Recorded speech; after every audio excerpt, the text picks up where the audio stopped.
it is obvious that you need to concentrate on the test details, right? But you also need to build a solid plan for it. Of course, you can find out one or two nice tricks to remember more advanced words or to help you with the things to say during the test, but in the long run, only tactics won't make you win the war. It means that you need strategy right now.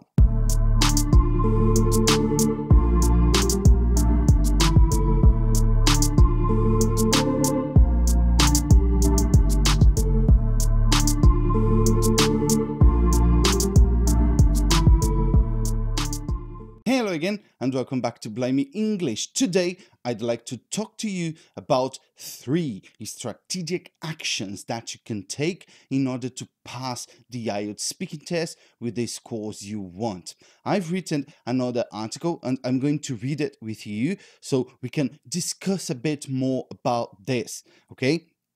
It is conspicuous that you need to concentrate on the test details. So first of all, at the end of this class, I will take some time and explain all the expressions and words you might not know yet. But right now, I just like to say that conspicuous is another synonym. It is an advanced word for obvious. So it is obvious that you need to concentrate on the test details, right? But you also need to build a solid plan for it. And there's no solid plan without strategic actions. Today, I want to give you the 3 strategic actions that you should have in mind when preparing for the IELTS speaking test, because these actions can put you one step forward since the very first day of your preparation. It's absolutely important and necessary to say that strategy doesn't need to be something difficult, right? Strategy means to have a plan of action focused on a goal. And that's what I want to help you with today, because tactics without strategy won't lead you to victory. I repeat that for you. Only tactics without strategy won't lead you to victory, will not lead you to victory. And when I say this, I mean it. Of course, you can find out one or two nice tricks to remember more advanced words or to help you with the things to say during the test, but in the long run, only tactics won't make you win the war. It means that you need strategy right now. And this strategy is based on 3 actions that you need to achieve band 7 or higher in the IELTS speaking test. That will be CLB 9 in the IELTS speaking test. So the first strategic action is to know what is expected from you, what the test wants from you, what the test and the examiner are waiting for. So the chances are that if you don't know what is expected from you, you're not going to make it. You're not going to have a road, a way, a path to follow. It would be as if you had a car to travel to your destination, but you don't know where it is. You see? If you don't have the foggiest idea of where to go, any road, any place will do. And the thing is, it's not any road that will lead you to success. When it comes to the IELTS speaking test, you need to know, you need to really know what you're doing. Maybe you're not aware of this, but during each part of the exam, during each part of the IELTS speaking test, we can come across some really perilous problems, some really serious problems. For each part of the test, part 1, part 2, and part 3, there are some specific problems, and that's why you need to know what is expected from you. For example, if you don't know how the part 2 of the test works, you might get in trouble simply because you have no idea of what to do. simply because you have no idea if something you just can possibly come up, something to say, something you decided it's good to say, will get the job done. You have no idea if that will get the job done. See, truth be said, in most times it wouldn't. In most times, you wouldn't get the level you want just by talking and talking and talking. Now, once you know what is expected from you, the second action you need to achieve that level during the IELTS speaking test is to know what to do to accomplish it.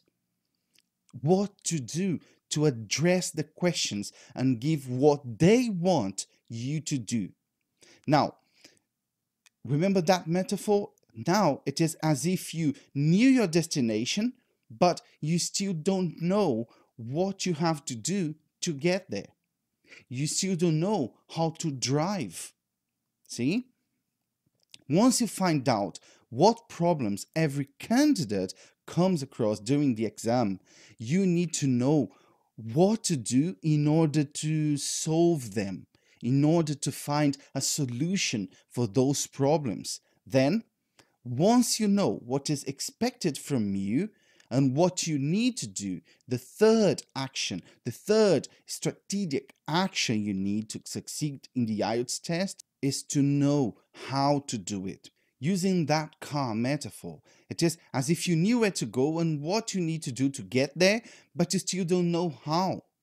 Imagine, for example, that in part 2, let's imagine this. Imagine that in part 2, your examiner gives you one question and some topics for you to talk about, and that you have only 1 minute to prepare for that, okay?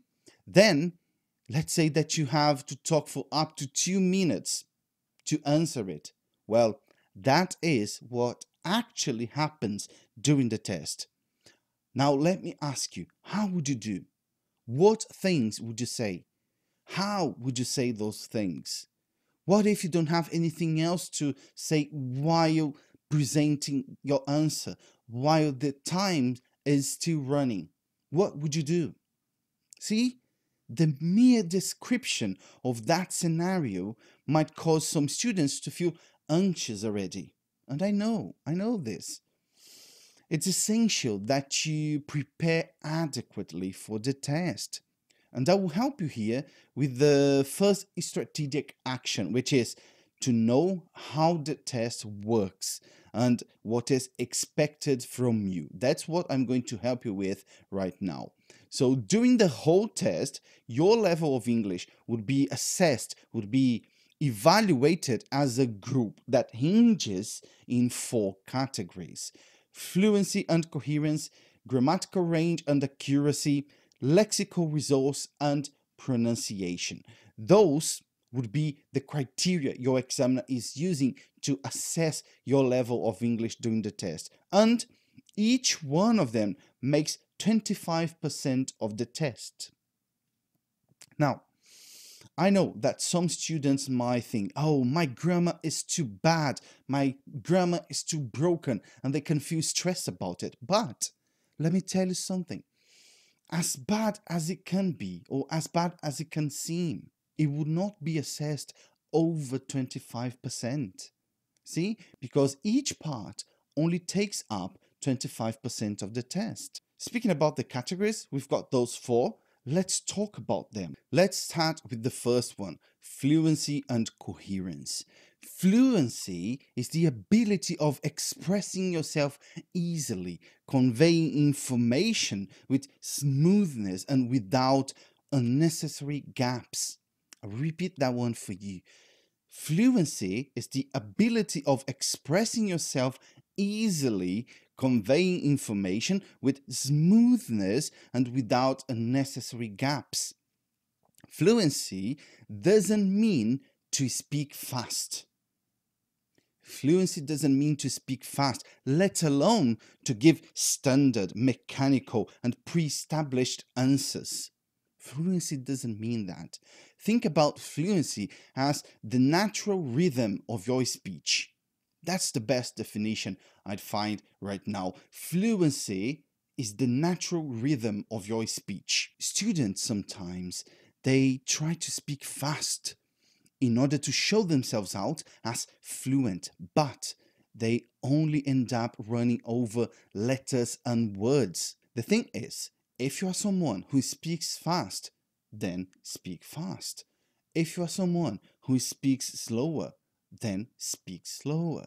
Remember, fluency is the natural rhythm of your speech. Don't try to speak in a different way. Otherwise, you can jeopardize your whole fluency, your whole part of the test that is affected by fluency, that is evaluated by fluency. See? Let's talk about the second criterion, grammatical range and accuracy. This one is important to maintain your speech correct and in order. It's good to use advanced language structures, but make sure to not make an excessive use of them, because that would make you sound unnatural. Focus on the correct usage of the language always. Now, you need to learn grammar. That's one point. But you don't actually need to have your nose in the grammar's box. I mean, you don't really need to learn grammar only by studying grammar. I'll repeat that for you. You don't need to learn grammar only by studying grammar. Does it make sense to you? If you spend the whole time you have to prepare just studying grammar books, textbooks, you're not really going to be using the language, which is far more important. Besides, listening is also a great form of learning grammar, because you get to know how natives use grammar. You get to know how they form their sentences, how they relate information in what they're saying. And also, you get that extra knowledge of intonation, rhythm, pronunciation, stress, and other pronunciation features. See? Let's move and talk about the other criterion, pronunciation. Now, pronunciation is the way a word or a letter is said. There is no need to be worried about accents here. Don't worry about my accent. Don't worry about your accent. All you need to worry about is, am I able to convey information to my examiner in an effective way? That's what you should be worrying about. Candidates will not be marked on their accent, but they must pronounce the words properly. Always. Pronouncing a word or a letter wrongly can affect your examiner's understanding of what you're saying. And if that happens, well, you're more likely to get marked down because of that. So try to pronounce every single word and every single letter adequately. And when I say adequately, I don't mean that you need to pronounce every single one of them. You need to pronounce them adequately, as a native would do.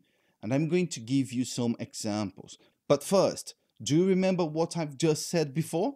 That most candidates try to speak fast and end up running over letters and words. Remember that? There you go. This is also a common problem with this criterion here, because if you speak so fast that you cut off letters from some words, that can affect your pronunciation, and that can interfere with your examiner's understanding. And I will give you two examples. The first example is the following phrase. Let's say that you want to say, it's raining a lot now. If you cut that T from the word lot, that's still okay, because this is intelligible, understandable, and many native speakers do this. As a matter of fact, they say, it's raining a lot now. It's raining a lot now. Now, the second example is different. Let's say that you want to say, all my past experiences. All my past experiences. If you cut off that last syllable of the word experiences, which is what many people do wrongly, but they do. when talking fast. That is not correct because you would be mispronouncing it, and that would definitely affect your examiner's understanding. If you say, all my past experiences, all my past experiences, see, experiences, no, all my past experiences, that's the way to do. So be aware of the correct pronunciation of words. Moreover, add some personality to your speech. And to do that, intonation is a relevant tool here because it makes you sound more natural. And I will give you another example. Let's take, for instance, the following sentence. You have no idea how excited I was to see that place. You can simply say it using a flat, dull voice tone, or you can put some emphasis, emphasizing and accentuating some words to make it absolutely unique, saying, you have no idea how excited I was to see that place. See? Add intonation to your speech. All right, let's move on to the last criterion, lexical resource. Lexical resource is your vocabulary, basically. Your examiner would be looking at the range and at the depth of it, and at how far you can go with synonyms and related words to talk about the same idea, to talk about the same topic. And this also makes 25% of your test. So do not neglect the strengthening, the augmentation, the amelioration, the enlargement, the enrichment, the improvement of your vocabulary. That's a fact. But you also need to pay attention to learn new words and expressions in a correct way. So you don't use highfalutin language during your test. Highfalutin is something that is trying to seem very important, but without having a good reason for that, making you appear a bit silly, perhaps. So if your examiner notices that you're only using isolated words and decontextualized expressions, you are more likely to get marked down because of that too. So pay attention to this. Bear in mind, and to bear in mind is just another way to say have in mind, that vocabulary also includes expressions as idioms and slang. Slang will be colloquial expressions, informal expressions. So you might want to take a look at them as well. At last, but not least, during your preparation, use English in your life every day. And that's what you need to do to learn it effectively. Find some activity that you can only do in English. Find an activity that you enjoy and that you only do in English. Start using the language instead of just studying it. Because if you make English be part of your life, then it will really be. It will really be. Now, before I end this class, I just like to explain some of the words and expressions I've said today in this class. I've made a list here for you previously, of course, but I'm going to look over them quickly with you, okay? The first one is conspicuous. Conspicuous means something that is obvious, something that is attracting too much attention that you cannot ignore, right? The second one would be tactics. Tactics is a plan of actions to do something. The third one is in the long run. In the long run. This means after a long time, eventually, right? The next one would be the foggiest idea. So fog is that thick cloud caused by small drops of water, right? That makes it difficult to see through. So it makes it difficult to see ahead. So the foggiest idea would be an idea that is difficult to visualize, right? The next one is come across. To come across is to give or to pass a certain feeling about something. If you come across something, you find that thing in a way that you might not have noticed before, okay? The next one is perilous. perilous. This means extremely dangerous because it comes from peril, and peril also means great danger. Okay, the next one is solve. To solve. If you solve a problem, you find an answer to that problem. The next one is metaphor. A metaphor is an expression that describes something or someone referring to something else. The next one is mere. Mere. The mere idea, the mere thought. Mere is something not important, something simple. The next one is to hinge. Hinge as a verb means to fold, to connect with something else. The next one is jeopardize. This means to put something in risk. So mind the pronunciation of this one here, because it's not jeopardize as I see many students saying. It's jeopardize. Jeopardize. The next one is to have your nose in the books. This means to spend much time studying something. The next one is moreover. Moreover is a connector to be used in the case of addition. So it's a synonym for you to use when you want to say, in addition to that, then you say moreover. The next one is augmentation. Augmentation is the process of making something stronger, better, or more powerful. The next one is amelioration. This is the process of making something better. The next one is enlargement. The enlargement of something is the process of making something bigger. The next one is enrichment. And enrichment is the process of making something richer. Okay? And the last one is highfalutin. Highfalutin, as I've said before, is something that is trying to seem very important, but without having a good reason for it, making it silly, perhaps. Whew, that's it. I hope I've helped you today.